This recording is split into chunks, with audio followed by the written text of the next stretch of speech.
सच्चिदानंदरूपाय विश्व उत्पत्ति आदि हेतवे तापत्रय विनाशाय श्रीकृष्णाय वयं नमः। ओम नमो भगवते वासुदेवाय। श्रीमद्भागवत महापुराण द्वितीय स्कंद तीसरा अध्याय। सुखदेव जी द्वारा देवी देवताओं की उपासना से प्राप्त होने वाले फलों का वर्णन। सूत जी कहने लगे, हे शौनकादिक ऋषियों, जब महाराज परीक्षित ने पर ब्रह्म परमेश्वर के स्मरण करने की यह विधि सुनी तो यह अपने हृदय में भयभीत होकर सोचने लगे कि परम प्रभु श्री नारायण जी का यह स्वरूप मेरे हृदय में किस तरह आएगा। राजा को उदासीन देखकर श्री सुखदेव जी ने अपने हृदय में सोचा कि राजा के मन में कोई अभिलाषा रह गई है, अतः इसके मन का हाल अवश्य जानना चाहिए। यह विचार कर श्री सुखदेव जी परीक्षित से बोले, हे राजन, जो मनुष्य अपने सत्य की वृद्धि चाहता हो उसे ब्रह्मा जी की आराधना करनी चाहिए, और इसके अलावा जो अपनी इंद्रियों को पुष्ट करना चाहता है उसे देवराज इंद्र की, और जो अधिक संतानों उत्पत्ति की इच्छा रखता हो उसे दक्ष प्रजापति की, जो धन चाहता हो उसे लक्ष्मी जी की, जो अपने तेज की वृद्धि चाहे उसे अग्निदेव की, जो अन्य एवं हाथी घोड़ों आदि की चाह करता हो उसे अष्ट वसुओं की, जो कामदेव की वृद्धि चाहता हो उसे रुद्र की, जो अपने शरीर में अधिक बल चाहता हो उसे इला देवी की, सौंदर्य चाहे उसे गंधर्व की, जो रूपवती स्त्री की कामना करता हो उसे उर्वशी की, जो यश चाहता हो उसे नारायण जी की, जो विद्या चाहे उसे शिव जी की, जो बहुत बड़ा कुटुंब चाहे उसे दिव्य पितरों की, जो राजपद चाहता हो उसे मनु की, जो शत्रु का नाश चाहे उसे नर्तकी राक्षस की, जो वीर्य की वृद्धि चाहे उसे चंद्रमा की, जो दीर्घ आयु चाहे उसे अश्वनी कुमारों की, जो स्त्री सुंदर पति चाहती हो उसे पार्वती की, और जिसे संसार की किसी भी वस्तु की इच्छा न हो उसे परम प्रभु भगवान श्री कृष्ण की आराधना करनी चाहिए। उन्हीं की कृपा से मनुष्य के समस्त मनोरथ पूर्ण होते हैं। सूत जी कहने लगे, हे शौनकादिक ऋषियों, जब राजा परीक्षित ने भगवान श्री श्याम सुंदर के ध्यान का वर्णन एवं श्रीमद् भागवत महापुराण की महिमा को सुना तो उनके मन का सब शोक जाता रहा। उन्होंने प्रसन्नता पूर्वक राज एवं स्त्री पुत्र आदि का संपूर्ण मोह छोड़ दिया। तदंतर वे हाथ जोड़कर श्री सुखदेव जी से इस प्रकार कहने लगे, हे महामुने, आपने जो कुछ कहा है उस पर विश्वास करके मुझे बहुत ही आनंद प्राप्त हुआ है। मैंने अपना मन भगवान श्री श्याम सुंदर के चरणों में लगा दिया है। अब मुझे आज अथवा आज से 7वें दिन मरने की कोई चिंता नहीं है। मेरे मन से मृत्यु का डर नष्ट हो गया है। हे मुनिश्रेष्ठ, आपने समस्त पुराण एवं शास्त्रों को पढ़ा है तथा आप पर ब्रह्म का तत्व भली प्रकार जानते हैं। अतः अब आप कृपा कर कर मुझको वह कथा सुनाइए कि भगवान नारायण इस समस्त सृष्टि का सृजन करने के बाद पुनः उसे किस प्रकार से नष्ट भ्रष्ट कर देते हैं। इसके बाद आप मुझे निर्गुण ब्रह्म की वे लीलाएं सुनाने की कृपा करें जो प्रभु के सगुण स्वरूप धारण करके इस जगत में की है। राजा परीक्षित के ऐसे वचन सुनकर श्री सुखदेव जी मुनि बहुत प्रसन्न हुए। तत्पश्चात उन्होंने सर्वप्रथम भगवान श्री कृष्ण के चरणार बिंदों का स्मरण किया, उनका पूजन करने लगे। नाम लेने तथा कथा सुनने से मनुष्य परम पवित्र तथा ज्ञानी हो जाता है। उन्होंने प्रार्थना की, हे दीन दयालु, आपकी कृपा के बिना योग एवं ज्ञान यज्ञ भी अपना फल नहीं दे सकते। जिनके चरणों का ध्यान बड़े बड़े योगी शौनकादिक ऋषि ब्रह्मा जी, शंकर जी एवं अन्य देवता दिन रात करते रहते हैं, परंतु फिर भी इनकी लीला और चरित्रों को नहीं जान पाते। इसलिए सबसे पहले मैं उन पर ब्रह्म प्रभु को प्रणाम करता हूँ, जिनकी कृपा से शबरी, जटायु, ब्रज गोपियाँ भी मुक्ति को प्राप्त हो गई। मैं उनको सदैव प्रणाम करता हूँ।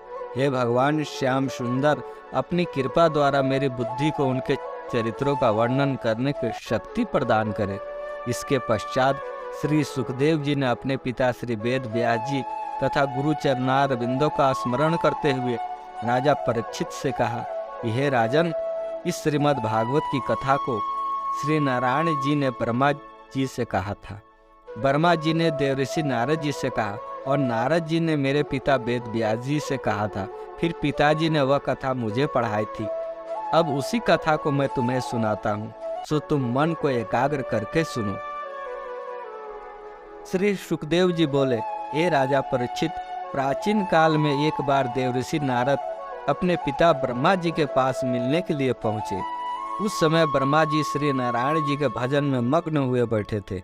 नारद उन्हें देखकर अपने हृदय में इस प्रकार सोचने लगे कि समस्त सृष्टि के रचने वाले पितामह ब्रह्मा जी यह किसका ध्यान कर रहे हैं? क्या कोई इनसे भी बढ़कर है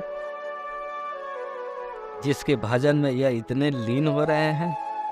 अतएव जब ब्रह्मा जी का ध्यान छूट गया, तब देव ऋषि ने उन्हें दंडवत करके पूछा, हे पितामह, आप यह कहते हैं कि जो जिसके भाग्य में लिखा होता है वही होता है।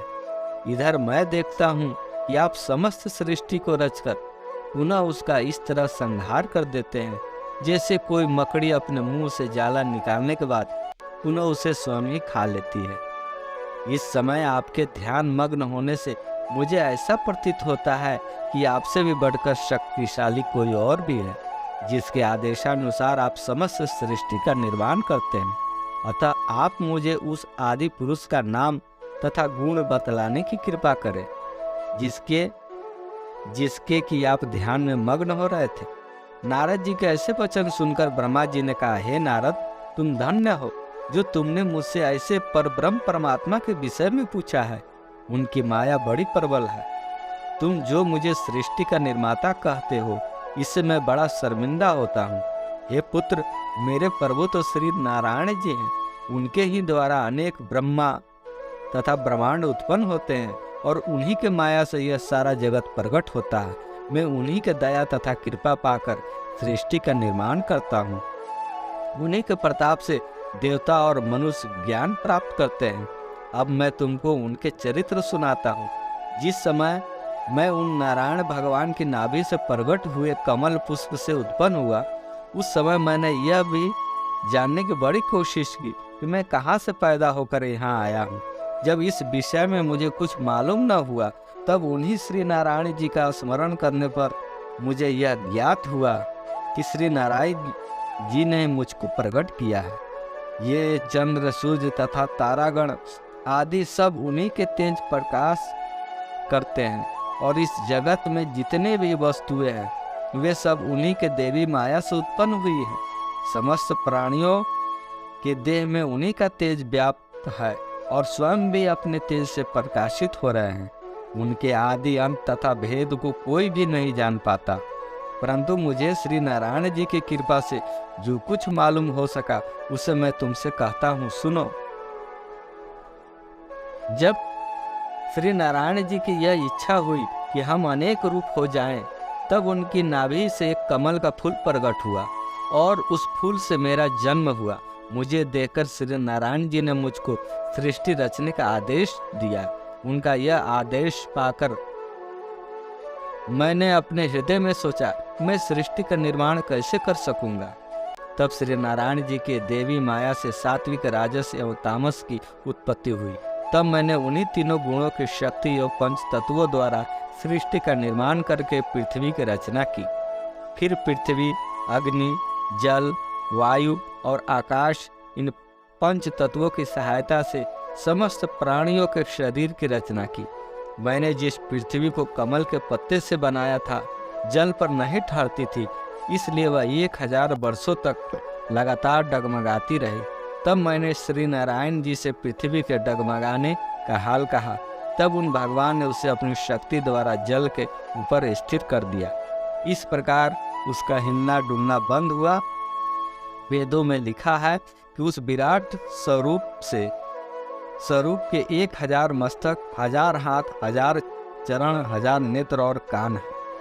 श्री सुखदेव जी बोले, हे राजन, ब्रह्मा जी ने श्री नारायण जी के विराट स्वरूप का वर्णन किया। वे बोले, हे नारद, उस विराट स्वरूप को इस प्रकार समझना चाहिए कि ऊपर के सातों लोग उसकी कटी के ऊपर के और नीचे के सातों लोग उनकी कटी के नीचे के भाग हैं।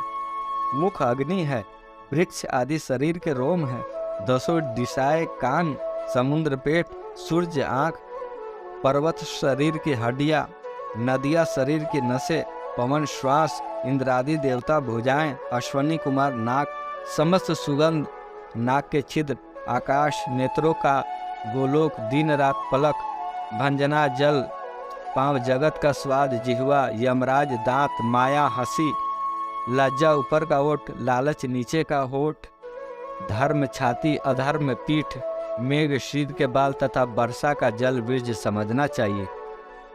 इसी कारण तपस्वी तथा ऋषि मुनिजन सब स्थानों पर श्री नारायण जी का ही प्रकाश समान रूप से जानकर किसी को दुख नहीं देते हैं।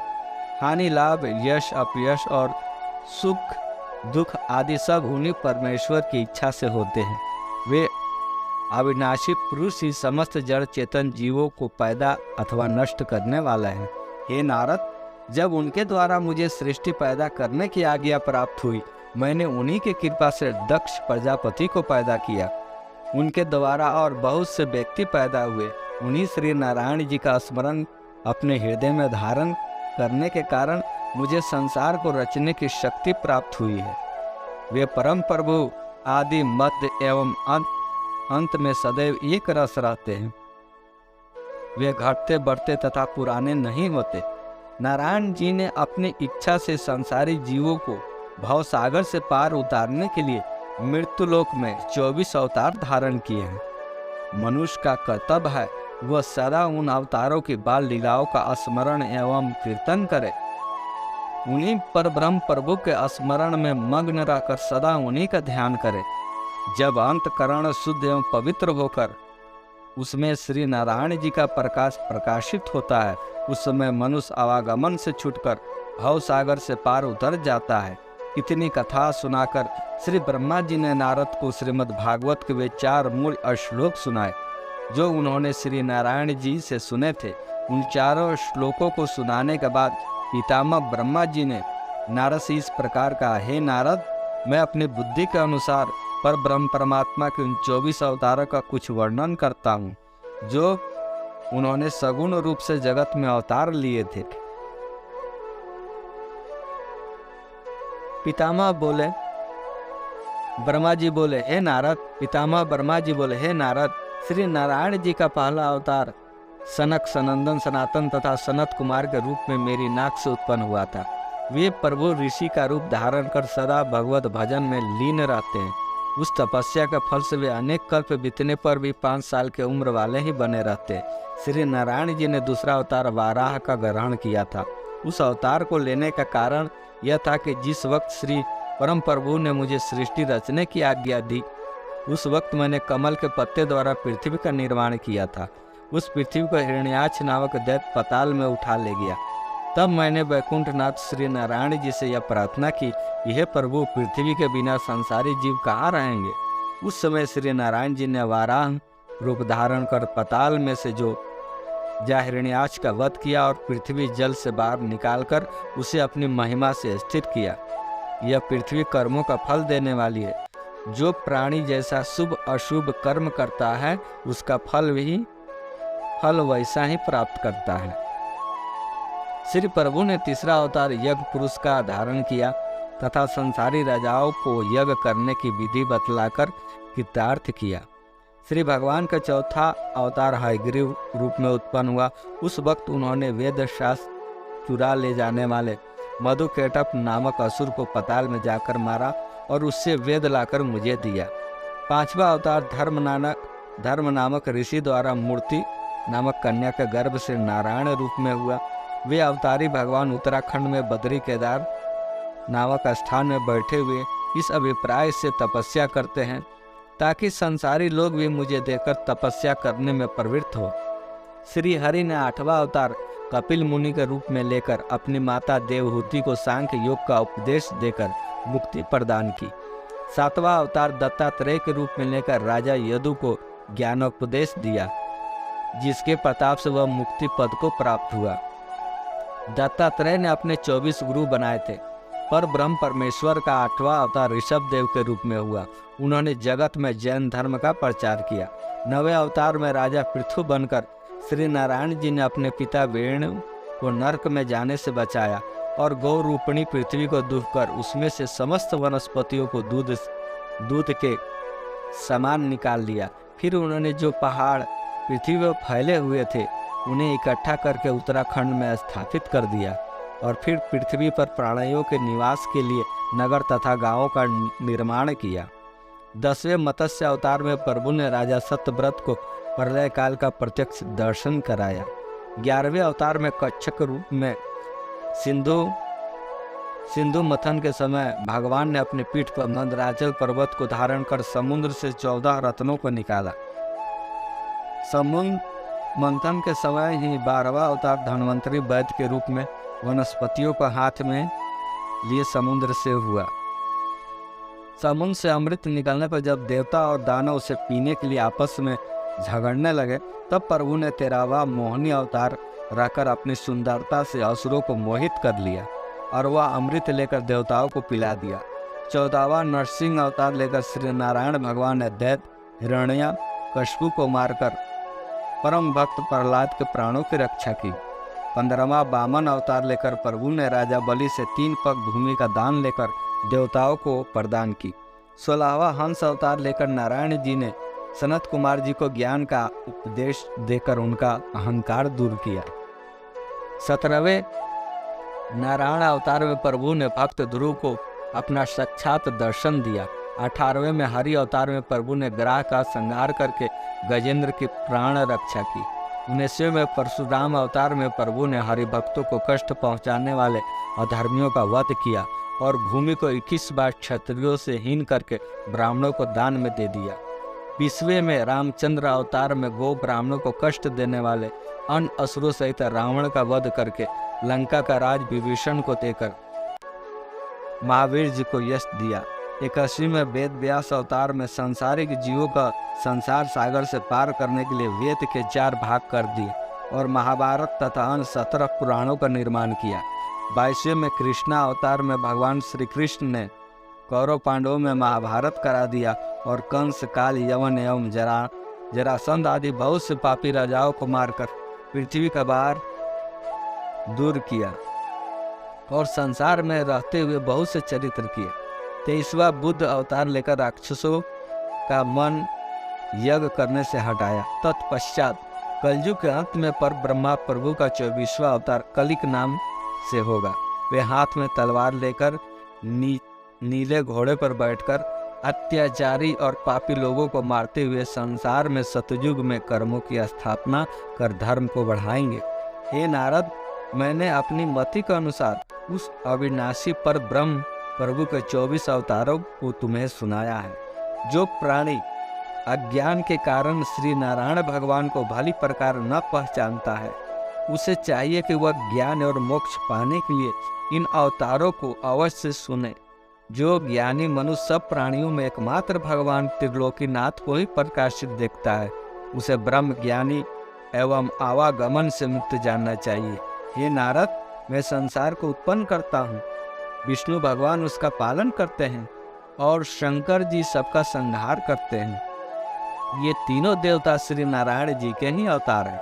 संपूर्ण जगत उन पर ब्रह्म परमेश्वर की माया में लीन होकर स्त्री, पुत्र, धन आदि के मोह जाल में फंसा हुआ है। जिस पर भगवान नारायण की अटूट कृपा होती है वही इस जाल से मुक्ति पाता है। इस भावजाल से मुक्त होने के लिए पर ब्रह्म प्रभु के ध्यान, कीर्तन एवं लीला चरित्र के सुनने से उत्तम कोई अन्य प्रयत्न नहीं है। भगवान के अवतारों के चरित्रों का वृत्तांत चारों वर्णों के मनुष्यों को सुनाना उत्तम कहा गया है। जय जय श्री राधे, जय जय श्री राधे, जय जय श्री राधे। शेष अगले अंक में। राधे राधे।